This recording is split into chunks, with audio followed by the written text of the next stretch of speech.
போலீசாருக்கும் பயணிகளுக்கும் இடையே எழுந்த கடுமையான வாக்குவாதம்.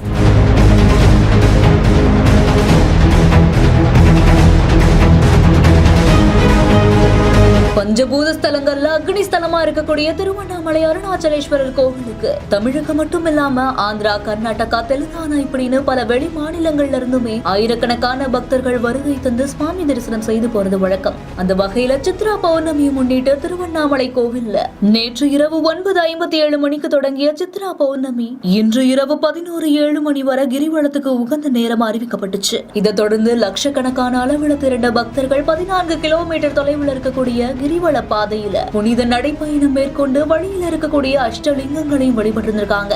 பக்தி பயணம் முடிந்ததுமே சொந்த ஊர்களுக்கு திரும்புவதற்காக பேருந்து நிலையத்துக்கு வந்திருந்த நிலையில தான் போதுமான அளவு சிறப்பு பேருந்துகள் இயக்கப்படாததால ஆயிரக்கணக்கான பக்தர்கள் பேருந்து நிலையத்திலேயே காத்திருக்க வேண்டிய சூழ்நிலை ஏற்பட்டிருக்கு.